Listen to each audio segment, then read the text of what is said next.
Martin Malvy, vous êtes dans les Hautes-Pyrénées aujourd'hui. Un programme chargé vous attend. Alors, quel était l'objet de votre visite? Oui, j'y viens assez souvent, mais aujourd'hui c'est une journée complète. Alors, le programme, il commençait par Lourdes, puisque nous avons développé un projet de modernisation de l'hôtellerie lourdaise il y a 3 ans. On venait en tirer le bilan.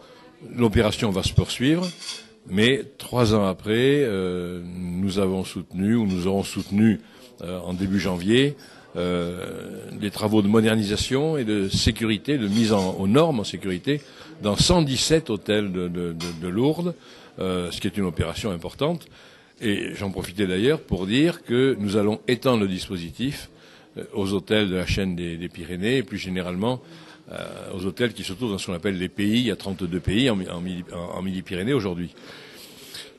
J'ai voulu aussi rencontrer les présidents de pays, les présidents des pôles pyrénéens, 7 pôles pyrénéens dans le département, pour leur dire ce que nous allions faire, pour rappeler d'abord ce que nous avions fait depuis 2002-2003 et ce que nous allons faire entre 2007 et 2013, notamment pour accompagner la modernisation des champs de ski ou pour continuer d'accompagner le thermoludisme qui, dans ce département, a pris une dimension certaine et dont l'intérêt économique est avéré.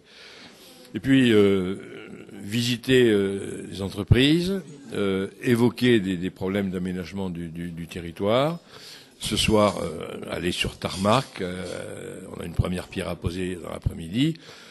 Et ce soir, une réunion publique pour expliquer tout simplement à nos concitoyens qui veulent venir ce que fait la région, ce que c'est que la région, dans le domaine des lycées, dans le domaine des transports collectifs, dans le domaine économique, avec une nouvelle politique pour l'emploi et pour le développement des entreprises à travers des contrats d'appui qui sont en vigueur depuis le mois de mai.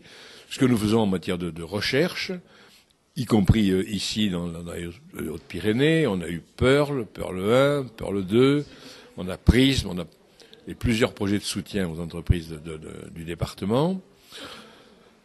Bref, expliquer ce que fait la région et ce qu'elle va faire un peu de différent dans les années qui viennent. Mais déjà expliquer ce que nous faisons depuis 4 ou 5 ans, 6 ans, puisque ces politiques en matière de lycée, modernisation, construction, d'assimilation des personnels non enseignants des lycées qui sont maintenant notre compétence.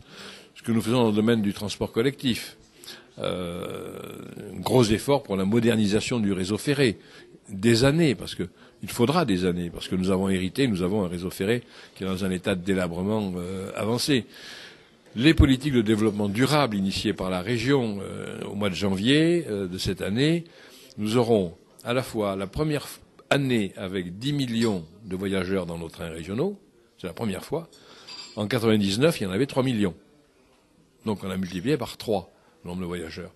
Mais nous aurons aussi, en début d'année, le vote d'une subvention pour la 10 millième maison équipée de chauffe-eau solaire en Midi-Pyrénées. Nous sommes la première région de France pour le nombre de chauffe-eau solaires. Expliquer ce que nous faisons sur la filière bois, notamment avec le développement des réseaux de chaleur bois. Ce sont toutes ces politiques que je souhaitais venir d'abord voir sur le terrain, en voir l'application, et puis expliquer à nos concitoyens qui ce soir le voudront. Parmi les dossiers qui risquent de revenir prochainement, on parle de la traversée des Pyrénées. Quel est votre point de vue? Est-ce que vous avez évolué dans ce sens? J'ai peu évolué dans ce sens. Je pense que le Grenelle de l'environnement, les problèmes climatiques, le réchauffement, le renchérissement du prix du pétrole, la raréfication du pétrole, plaident pour le transport de marchandises par le fret, c'est évident. Donc j'ai toujours pensé que nous avions besoin, et puis il faut regarder la carte de l'Europe. Nous voyons bien que nous sommes au bout de l'Europe, au bord de l'océan, quand on prend l'Europe dans son intégralité. Si on ne veut pas que l'Europe se construise complètement à l'est, se déplace dans ses activités économiques notamment, il faut qu'il y ait des couloirs de circulation pour les marchandises à l'ouest de l'Europe. Et ça passe par les Pyrénées. On ne peut pas oublier qu'il y a 2 fois plus de poids lourds aujourd'hui qui traversent les Pyrénées que de poids lourds qui traversent les Alpes françaises. Et il y a des tunnels dans les Alpes françaises. Dans les Pyrénées, on ne traverse pas. Donc j'ai toujours été sur le principe favorable à ce projet, qui est un projet de construction européenne. le trafic des marchandises, non pas pour les camions des Hautes-Pyrénées qui vont d'un point à l'autre du département, c'est au-delà de 500 km, mais tous ces poids lourds qui sont sur nos routes, il y en a marre, et ça va devenir de plus en plus difficile. Et puis, encore une fois, regardons les glaciers des Pyrénées pour voir ce qu'ils sont devenus en quelques années. Les images sont frappantes.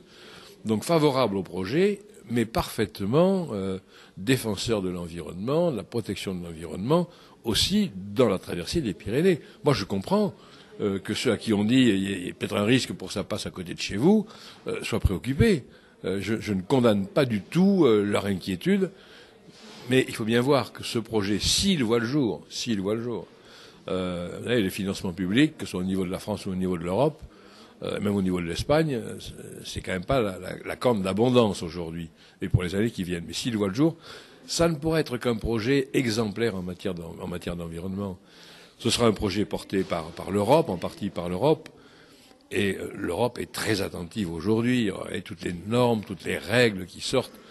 Donc je n'ai pas de crainte de ce côté-là, mais il faut y aller avec prudence, il faut qu'il y ait des études sérieuses qui n'ont pas encore eu lieu, défense de l'environnement, protection de la chaîne pyrénéenne, c'est la raison d'ailleurs pour laquelle ça ne peut pas être en altitude, ça peut être que de basse altitude. Protection de la chaîne, et si on ne le fait pas, qu'est-ce qui va se passer? Il va se passer un jour qu'on aura de nouvelles autoroutes qui vont traverser la montagne. Hein, c'est ce qui se passera. Parce qu'on ne peut pas imaginer qu'on reste comme ça, au bout de l'Europe, avec de l'autre côté, mais tellement difficile d'accès, l'Espagne et le Maghreb. Donc moi, j'ai pas varié sur ce sujet, mais encore une fois, il faut le manier avec prudence. Merci.